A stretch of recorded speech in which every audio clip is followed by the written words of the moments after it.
You have created your program's curriculum map and know exactly where each outcome is located in the curriculum. Now it's time to determine how to assess students in those outcomes. To begin, you will first need a little background on assessment tools.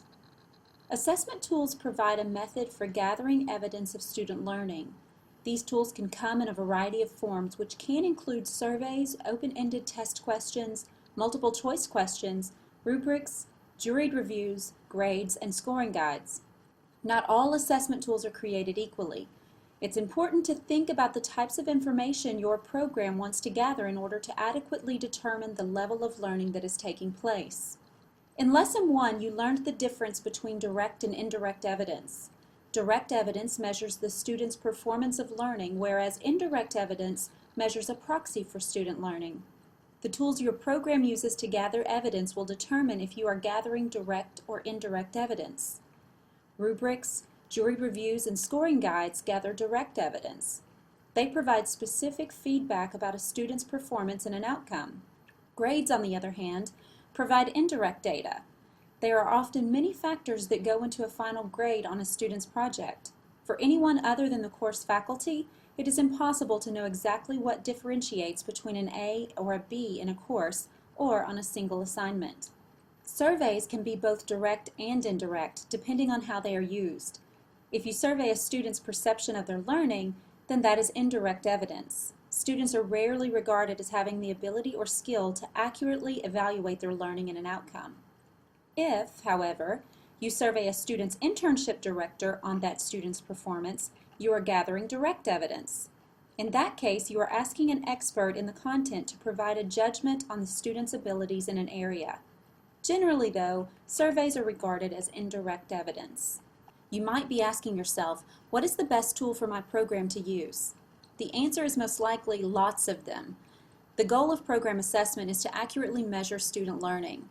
For that reason, direct methods of data gathering should be the focus in your processes.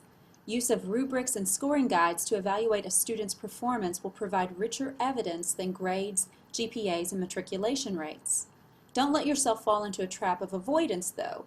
Even though direct evidence provides richer details, adding indirect evidence helps to complete the story of the student learning. We advise that programs use a combination of direct and indirect tools to gather evidence of student learning. This is the point when most faculty ask, what about test questions? Can we use these as direct evidence? Test questions, if they are individually aligned to a specific program outcome, are also direct measures of learning in an outcome. Ideally, the questions will be open-ended or essay response. Remember, direct evidence measures a student's performance of learning. Asking students to go into more detail about the outcomes adds a layer of reliability to the data that you collect. Multiple choice questions can also be counted as direct evidence, but some may question the data's reliability, asking, did the student really know the material, or are they simply a good guesser? While we will not advise you to stay away from multiple choice questions as evidence of student learning, we will remind you that there might be better evidence that can be gathered through the use of other tools. Let's talk about rubrics for a bit. A rubric is a tool that allows a faculty member to evaluate the student's performance or work against a defined set of criteria. Rubrics are like scoring guides on steroids. In addition to defining each of the criteria for evaluation, a rubric also defines what performance at each level looks like. Rubrics are great for evaluators and students because they take some of the guesswork out of evaluation and requirements. Faculty who use them state that they make the evaluation process go so much more quickly and help to ensure that all students are evaluated using the same criteria. Students like them because they provide a resource for the requirements of the assignment. Program-level rubrics are generally much broader than assignment-level rubrics. Assignment-level rubrics include criteria that are specific to the assignment. Things like word counts, formatting, and use of a specific citation format might all be included in an assignment rubric. Program-level rubrics are intended to be used in the evaluation of a variety of assignment types. Lab activities, speeches, written assignments, and artistic performances can all be evaluated using a single rubric. Program-level rubrics should refer more generally to a criterion. Instead of specifically stating that APA style will be used in an assignment, the program-level rubric might require that students properly use references and resources. A criterion worded in this way would allow for the difference in referencing material in speech or in writing. Program level rubrics are not easy to write. Quite the opposite is true. Program faculty must agree on the criteria that are used for evaluation. They must also agree on the scale used to evaluate students. Finally, they must agree on the wording for each of the criterion level indicators. The indicators must be clear and concise. It must be easy for evaluators to determine the difference between two levels in a rubric. What makes one level higher quality than the other? Rubrics like this often require several iterations before they are just right. To write a rubric, begin by determining the categories by which the student's work should be evaluated. If your program's learning outcome is centered on critical thinking, you must think of the ways in which critical thinking should be demonstrated. It may help to research rubrics that have already been written by other institutions and programs.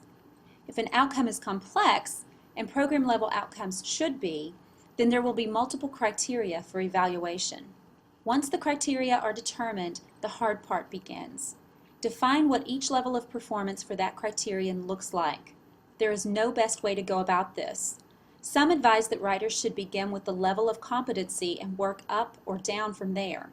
Others advise starting on one side or the other of the evaluation scale. Really, it comes down to the process that is most logical for you and your peers. At UK, we are proponents of revision. If you are lucky enough to find a rubric that generally matches your criteria for performance, then by all means use it. You may need to revise some things here and there so that the definitions better match your program's goals and missions, but this is far easier than writing your own rubric from scratch. A good starting place for gathering rubrics is the AAC&U website. Search for the AAC&U value rubrics. Many institutions use these rubrics as a measure of student learning across the undergraduate curriculum. Some graduate programs have used the rubrics as a starting point for their own rubrics. The point is that the internet is a rich resource for gathering examples of rubrics. Given that faculty are incredibly busy and that rubric writing process is very difficult, we advocate that programs take advantage of these resources as often as possible. Your assignment is to create at least one program level rubric. The rubric can be created from scratch, or you may choose to improve an existing rubric. You must consult with at least one peer in the writing of the rubric. More input, however, is better. Once the rubric is complete, send it to your university's assessment expert for a final review.